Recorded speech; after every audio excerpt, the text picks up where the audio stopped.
네. 자, 그러면 이번 시간은 중국경제금융연구소 전병서 소장님과 함께 일단 전승절 이야기, 또 김정은 이야기 등등 한번 좀 여쭤보도록 하겠습니다. 어서 오십시오, 소장님. 네, 안녕하십니까? 네, 반갑습니다. 자, 이제 베이징에서 전승절 80주년 열병식. 원래 근데 10년 주기를 하는 거 맞아요? 열병식은 원래 10년 주기로 하는 겁니다. 그래요? 근데 이번에 이제 특별히 80주년이라 그게 아니고 그게 아니에요? 열병식은 이제 뭐 건국 기념일에는 1949년에 했기 때문에 구자 들어가는 해에 하게 돼 있어요. 그런데 이게 그러면 2029년에 해야 되는 게 맞는데 그 지금 한 이유는 2015년에 전승 70주년이라고 특별히 이제 열병식을 했어요. 그때가 우리나라 박근혜 그렇죠. 때죠. 그래서 거기다 10을 더하면 지금이 80이기 때문에 25년에 한 겁니다. 그래요? 뭐 그게 좀 정상적으로 하고 있네. 좀 특이하다고 사실은 봐야죠. 그래요? 그래서 왜 이제 2015년에 특별히 했는 것을 일단 또 한번 특별히 더 하냐. 네. 그것은 아마도 이제 미중의 그 전략 경쟁 이제 그 와중에 있기 때문에 이 쇼업을 해야 될 필요가 이제 있고 또 시진핑 이제 상기 집권이 26년에 끝나기 때문에 아마 27년은 또 새로운 이제 정부가 들어서야 되는 문제가 있어서 아마 그런 이제 복합적인 지도자의 뭐 이제 정치적인 입지 또 미중 관계 이게 이제 같이 걸린 문제다 그렇게 볼 수 있을 것 같아요. 그러니까 뭔가 메시지 주고 싶은 거 맞아요? 그렇죠. 그럼 무슨 메시지를 보내주고 싶은 거예요, 중국은? 그래서 이제 미중이 싸우면 누가 이기냐? 그럴 때 이제 뭐 중국이 게임이 안 될 거다 이렇게 많이 생각을 하잖아요. 네. 그럴 때 이제 미국이 못 막아내는 무기가 뭐가 있나를 우리가 보여주겠다. 이제 이러면은 굉장히 쇼킹한 거죠. 열병식. 그렇죠. 미국이 막을 수 없는 무기 보여주면 그런 게 하나 있고 다음은 이제 지금 뭐 미국이 서방 세계의 어떤 동맹의 단합보다가는 트럼프 때문에 분열이 많이 지금 일어나죠. 네. 그래서 요 전승절 행사하기 전에 사진 잠깐 보여주시면 그 상해 협력기구라고 그 탄자 들어가는 기업하고 이제 주로 브릭스 국가들이 참여하는 정상회담이 있었어요. 중앙아시아 쪽 아니면 그렇죠. 브릭스 쪽. 그렇죠. 그래서 이게 아주 재밌는데 이런 식의 정상회담을 했고 여기에 지금 러시아, 인도가 왔어요. 네. 그리고 이제 말씀 많은 이란도 지금 왔고 그래서 이게 이제 인도, 러시아, 중국이 세 명의 지도자가 서로 악수하는 것을 보여줬어요. 근데 이게 왜 중요하냐면 인도는 미국의 뭐 중요한 동맹이라고 하면은 예를 들어서 치포 동맹, 그다음에 쿼드 동맹이 있어요. 중국이 인도 태평양으로 못 나오게끔 막는 서쪽의 가장 중요한 축이 인도인데 인도가 지금 중국하고 손을 잡는 모양새가 나버린 거죠. 그렇게 되면 이게 이제 미국의 쿼드 동맹을 이거를 이제 분열시키는 일이 있을 수 있고, 근데 아주 이제 재미난 건 바로 요 사진인데요. 그 얼마 전에 보면 트럼프가 EU 정상들하고 회담을 했죠. 이거 선생과 학생도 아니고 이거 좀 그렇죠. 그래서 옹기종기 앉아가지고 이렇게 하는 회담하고 지금 이제 이렇게 하는 이제 회담하고 그래서 이게 결국은 이제 트럼프 정책의 그 어떻게 보면 세계 정상을 대하는 태도 이제 그거를 극명하게 사실은 대비를 시키는 이제 그런 것도 있고 어쨌거나 하여간 반서방 세력들의 단합 요거를 이제 전승 80주년에 같이 보여주고 싶어하는 것 같아요. 네. 근데 여기에 이제 우리나라도 가잖아요. 근데 그게 뭐 해석하기에 좀 따라 다를 수는 있겠습니다만 자칫 요 그림 자체가 중국, 러시아, 뭐 북한, 이란, 뭐 또 스탄, 뭐 여러 나라들, 뭐 이런 나라들 있는데 대한민국이 이렇게 딱 서 있는 게 혹시 미국이 볼 때 좀 불편하나요? 그런 건 아닌가요? 충분히 그럴 수 있죠. 그래서 우리도 이제 대통령이 초대를 받았지만 대통령이 안 가고 의전서열 2위가 이제 대신 간 이유가 바로 그거고. 우리로서는 이제 중국의 전승절에 과연 가야 되냐 안 가야 되냐 하는 문제는 그것은 그 전략적인 판단일 것 같아요. 그래서 미국이 지금 한국에 대해서 굉장한 이제 뭐 우대를 하는 것처럼 보이지만 25% 관세를 15% 깎아주는 대신에 우리가 지불해야 되는 돈이 액면대로 간다고 그러면 4,500억 불이에요. 그럼 우리 외환보유고가 4천억 불이고 최근 20년간 우리가 미국한테서 벌어들인 무역 흑자가 한 4,700억이에요. 그래요. 그럼 이거는 다 본거 이제 다 털어간다는 얘기인데. 네. 근데 이제 우리로서는 중요한 것은 뭐 대미 흑자가 굉장히 커졌지만 대미 흑자의 주된 이유가 반도체, 배터리, 전기차, 뭐 네. 자동차 이런 거예요. 네. 근데 문제는 우리가 반도체 원자재 40%, 배터리의 거의 80% 이상을 중국에 수입을 해요.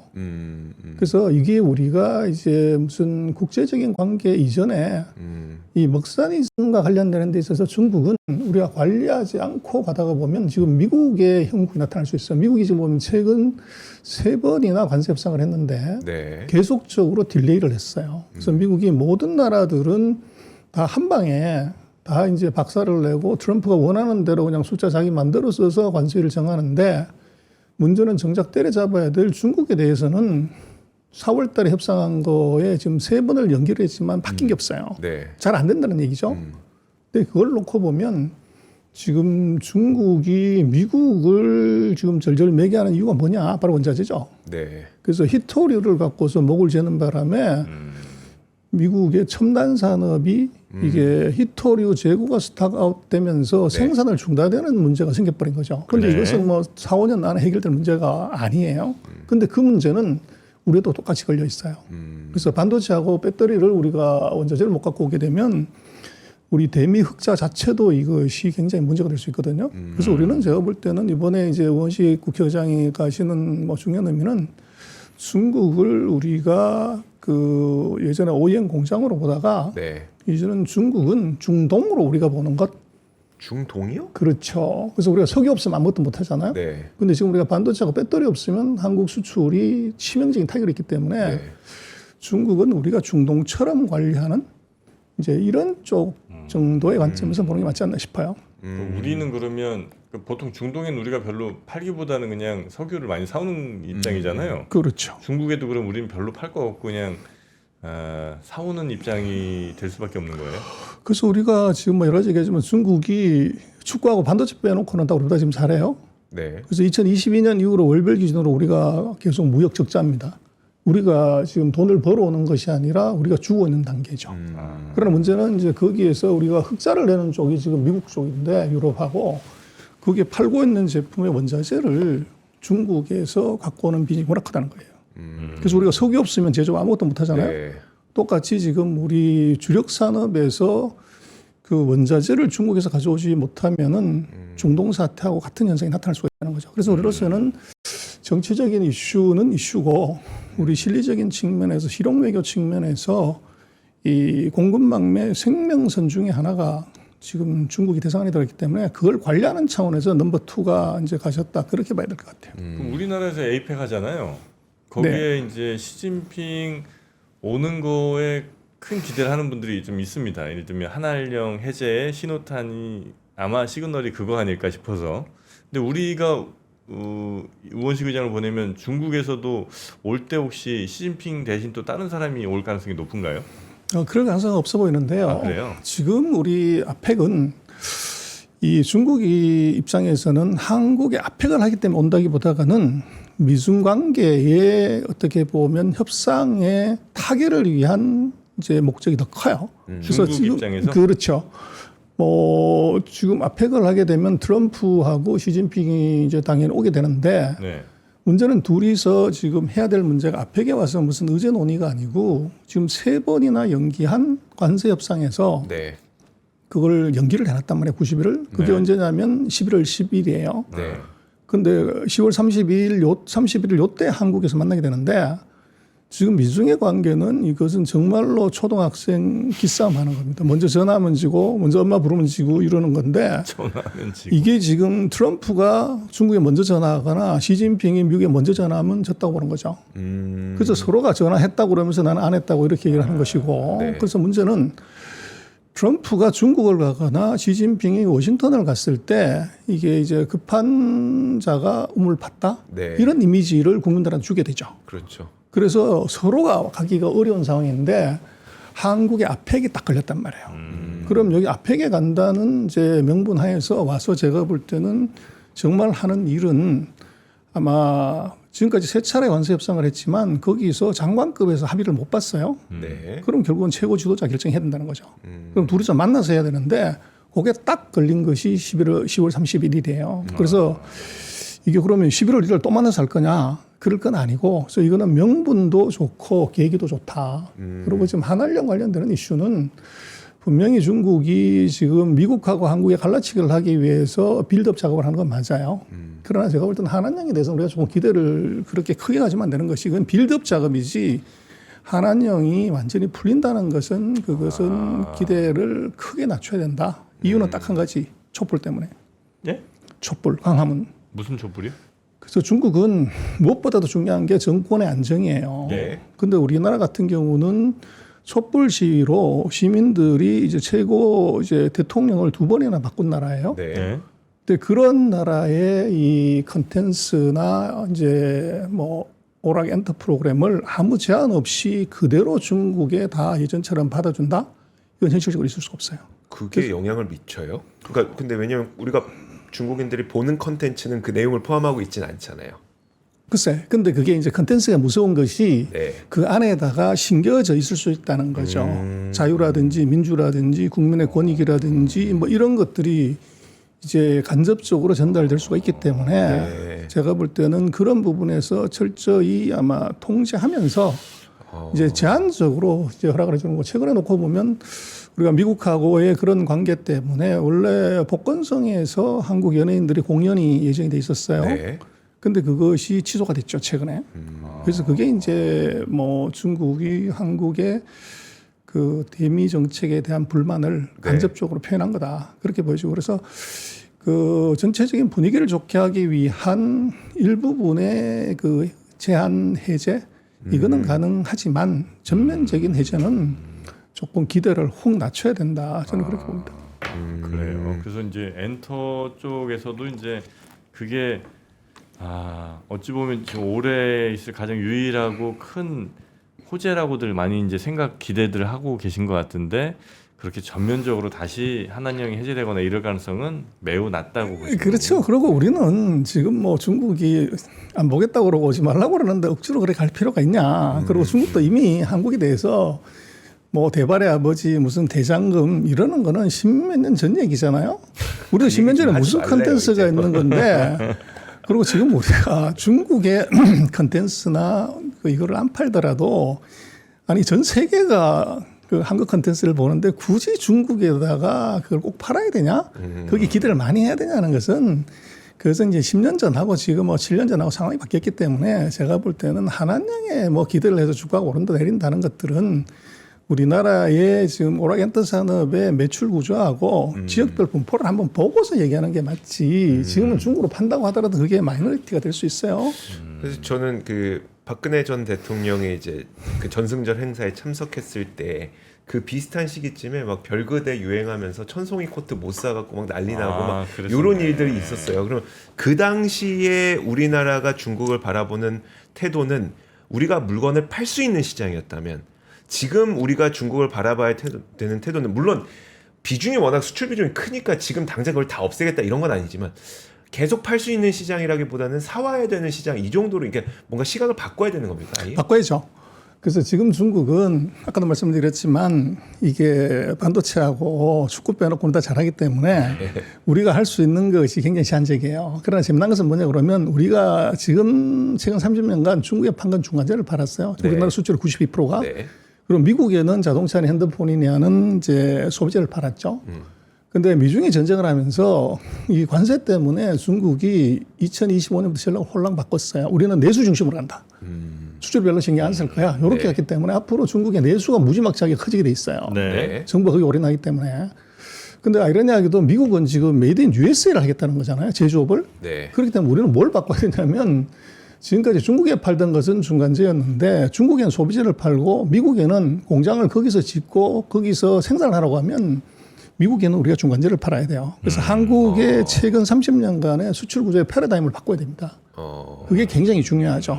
그리고 중국이 뭐 14억에 가난한 사람들이 무슨 돈이 있어 소비를 해 그러지만 그게 이제 조금 우리가 착각인 것이 그 작년 같은 경우도 전 세계에서 벤츠 S580을 누가 제일 많이 샀냐.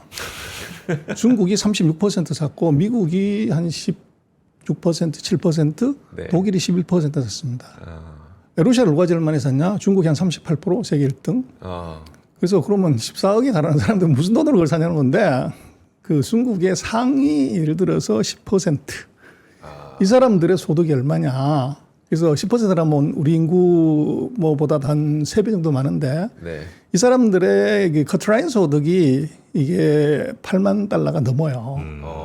그래서 한국 인구의 3배 되는 사람들이 미국보다 더 많이 쓰고 간다는 거죠. 14억 생각하지 마라. 1억 4천만 사도 그렇죠. 우리나라보다 3배다. 네. 그렇죠. 그래서 이제 그걸 팔 수 있으면 대박 나는 것이고 이제 7억 등 이하 이제 13,000달러 이하 이제 5,000달러의 사람들을 대상으로 하는 것은 이건 저번에 경쟁이 없어요.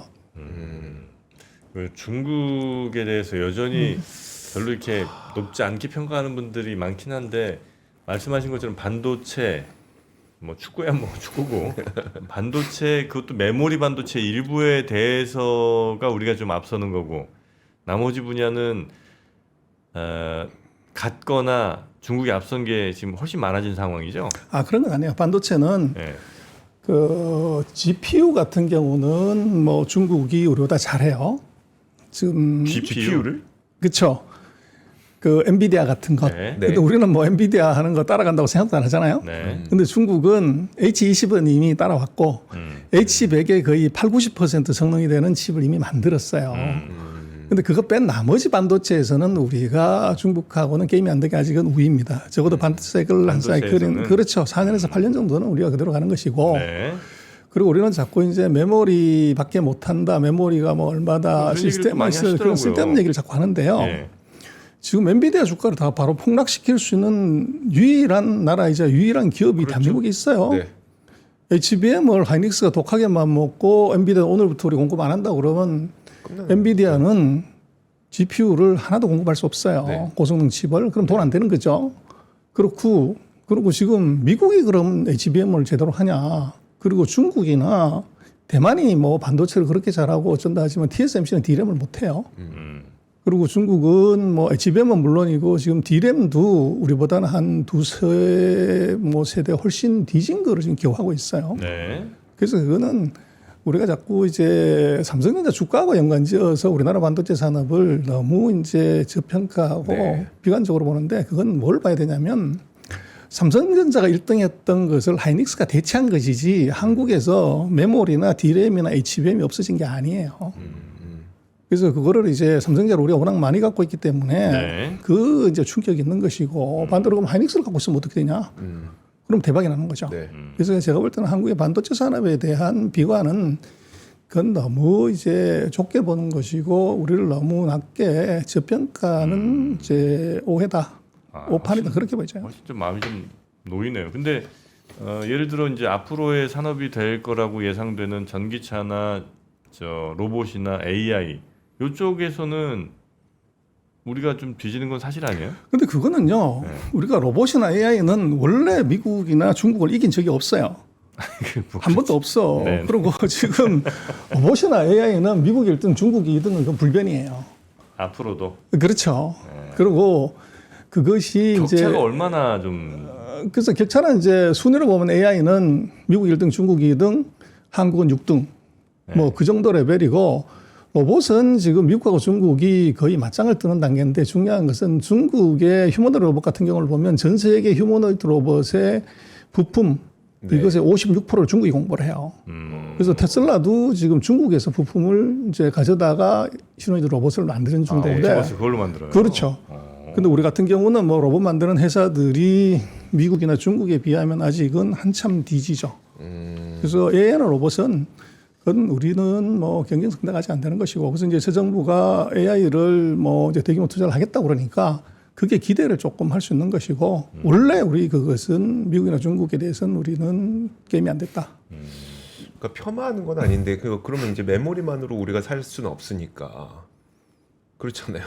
메모리가 되게 중요한 건 알겠는데 메모리만으로 살 수는 없는 거고 그러면 근데 그건 네. 이런 거죠. 그 메모리만 갖고 살 수 없는 것이 아니라 중동이 석유만 갖고도 살잖아요. 엔비디아는 GPU만 갖고 살잖아. 메모리가 없는데도. 그 마찬가지죠. 그래서 지금 우리가 HBM을 지금보다도 성능이 한 100배 정도 더 센 걸 개발했다. 그러면 메모리만 갖고도 이제 배 두드리면서 살 수가 있죠. 그래서 그거는 지금 같은 이제 컴퓨터 구조, 폰노이만 구조라고 그러는데 이 GPU하고 메모리가 서로 교신을 해야 되는 그 컴퓨터 구조 하에서는 한국이 메모리가 세계 시장에서 우리가 70%를 갖고 있고 네. HBM은 실질적으로 90%가 넘어요. 그렇죠. 예. 뭐 전 세계에서 한 나라가 90%의 마켓쉐어를 가진 것은 극히 드물죠. 그걸 우리가 갖고 있는데 그걸 우리는 너무 이제 그 주가하고 연관지어서 자주 섞인 관점으로 오는 건 맞지 않아요. 네. 그리고 생각을 해보시면은 미국이 뭐가 답답해가지고 몇 조씩 보조금 주면서 한국의 삼성이나 하이닉스를 미국에다 공장짓게 하냐고요.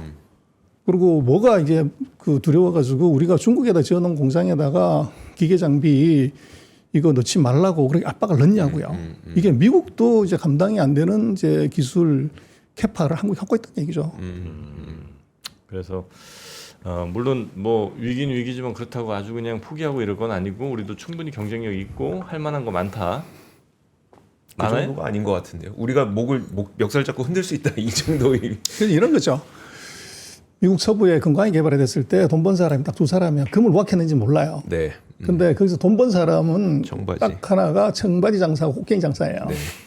그래서 이게 미중에 지금 AI 전쟁이 벌어졌는데 전쟁을 하려면 무기가 있어야 되잖아요. 네. 근데 그 무기가 뭐냐면 바로 GPU하고 HBM이에요. 이건 전략물자예요. 네. 근데 그 전략물자를 공급할 수 있는 게 GPU는 엔비디아고 HBM은 삼성하고 하이닉스예요. 네. 그래서 지금 우리가 뭐 그 반도체 기업한테 보조금을 줘야 되네 말아야 되네 갖고 우리는 이제 몇 년째 이제 얘기만 하고 있지만 그럼 미국은 바보가 아닌데 자기 나라 기업도 아니고 외국 기업, 외국 재벌 기업한테 이게 몇십억 불씩 보조금을 준다는 게 말이 되냐 이거예요. 그래서 그것의 의미는 뭐냐 그러면 지금 AI 전쟁 시대에 반도체는 이게 전략물자예요.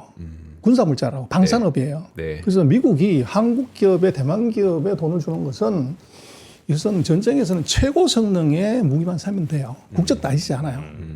그래서 지금은 한국은 전 세계 최고의 전략 무기상이에요. 네. 근데 그게 없으면 엔비디아도 절절매고 미국도 절절매고 이게 중국도 절절매는 그 패를 우리가 쥐고 있는데 그거를 너무 낮게 저평가한다는 것은 그것은 조금 이제 우리가 네. 전략적인 미스를 하는 거죠. 그래서 지금은 어느 나라도 모든 걸 다 하는 나라가 없어요. 원자재부터 시작해서 공급망에서도 마찬가지고 네. 또 반도체도 이게 메모리 있고 바운드리가 있고 로직이 있고 뭐 개별 소자가 있고 광이 있지만 그걸 전체를 다 하는 나라는 전 세계 어느 나라도 없어요. 네. 그래서 미국은 설계만 잘하는 것이고 대만은 생산만 잘하는 것이고 우리는 생산도 하고 설계도 하고 그 대신 메모리에서는 생산 설계 모든 분야에서 1등. 뭐 유럽은 이제 자동차에 들어가는 이제 반도체 정도가 1등이고 이게 각각의 지역별로 특성이 있는데 어느 나라도 다 완벽하게 한 건 없고 그래서 우리는 자꾸 이제 미국 기준으로 놓고서 한국을 이제 어떻게 보면 저평가하는 그런 관점에서 반도체를 자꾸 얘기를 하는데 그건 제가 볼 땐 잘못된 시각입니다. 네. 저 중국은 지금 미국이랑 협상을 아까 이제 하고자 한다고 하셨잖아요. 미국도 역시 마찬가지고 다만 서로 이제 기싸움을 하면서 네가 먼저 와라 뭐 전화 네가 먼저 해라 문제 요 정도 수준인 것 같은데 중국이 급해요? 미국이 급해요? 둘 다 비슷해요? 둘 다 아쉬운 점이 있죠. 근데 지금 상황은 단기적으로는 미국이 더 급합니다. 미국이 더 급해요? 그렇죠. 그래서 지금 생산이 첨단 산업의 하드웨어 생산이 중단될 위기에 있단 말이에요. 그래서 그걸 보시면 트럼프가 전 세계 모든 국가들을 계산기 자금이 마음대로 두드려서 관세를 때리잖아요. 네. 근데 그러면 정작 그걸 때려야 될 것은 한국이나 일본이나 동맹국이 아니고 중국을 먼저 때려잡아야지. 근데 중국은 상호관세 10%에다가 펜타닐 20%가 붙은 거예요. 우리는 상호관세가 15%인데 우리보다 낮은 관세율을 붙였다고요? 이게 말이 되는 소리냐? 그래서 결국은 이제 그 걸린 게 하나 있다는 거죠.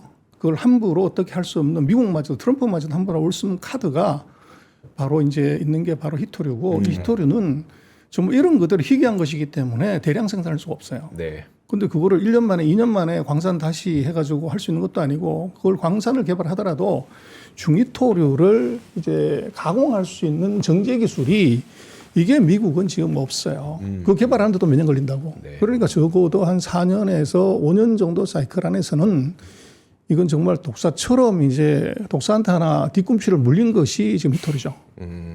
근데 이게 뒤꿈치가 물리면 걷지를 못하잖아요. 네. 그래서 지금 이게 관세 전쟁에서 앞으로 못 나가는 진짜 이유는 바로 그거예요. 그리고 제가 볼 때는 2탄이 또 있는 것이 결국은 중국이 미국의 저런 이제 관세 폭탄 협박에도 꿈쩍하고 있는 것은 두 가지다. 한 장의 카드하고 세 명의 인질. 이걸 쥐고 있다는 거죠. 카드와 그 카드가 바로 히토리고 두 번째 세 명의 인질은 바로 첫 번째가 애플, 두 번째가 테슬라, 세 번째가 월마트. 이 세 개가 전부 중국에서의 생산이나 구매 의존도가 이게 뭐 굉장히 높아요. 네. 근데 이 세 놈의 그 영업을 중국에서 공장을 스톱시키면 어떻게 되냐. 그래서 테슬라 매출액이 바로 40% 줄면 어떻게 되냐. 애플 같은 경우는 핸드폰의 90에서 95% 중국에서 만들어요, 아직도. 네. 그러면 애플 공장 6개월 동안 영업 정지 시킨다. 이럴 때 나스닥이 어떻게 되냐. 월마트에서 파는 물건의 60%가 메이드 인 차이나예요. 그러면 그거 수출하지 마. 이렇게 했을 때 석 달이 지나게 되면 월마트 매장 60%가 비면 그럼 이 세계에서 주가가 어떻게 되냐는 거죠. 그래서 이게 세계에서 주가가 미국 GDP 대비 한 11% 정도 돼요.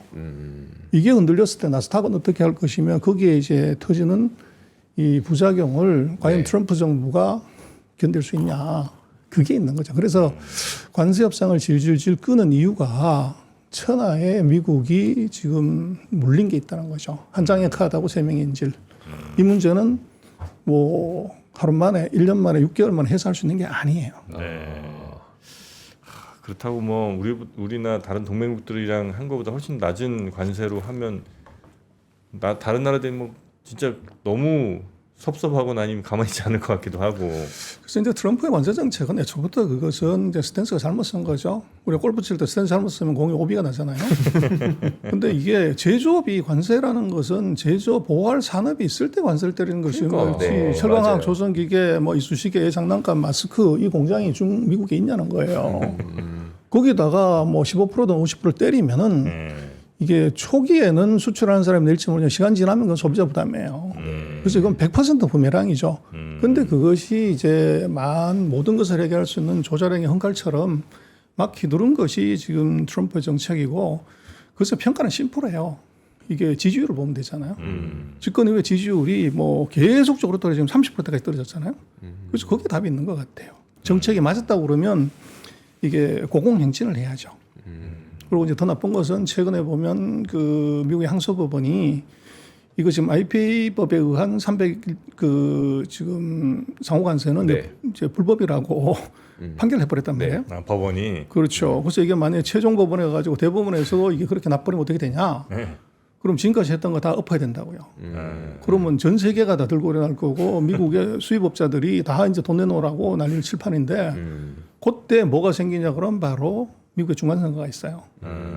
그러면 이제 트럼프의 만약에 상하원 중에 하나만 공화당이 아닌 민주당이 잡게 되면 어떻게 되냐? 네. 바로 트럼프 대통령은 식물 대통령으로 전락하게 되는 거죠. 그래서 지금 트럼프 대통령이 왜 저렇게 과격하게 무리하게 하냐면 이게 시간 싸움에서 이제 문제가 있기 때문에 그런 것 같아요. 네, 네. 그래서 본인도 그거 알고 있고 그러다 보니까 무리수를 지금 두고 있는데 어차피 트럼프의 저건 제가 볼 때는 지금 미국이나 뭐 서방 국가가 아니라 동맹국이 아니라 그냥 시간이다. 알겠습니다.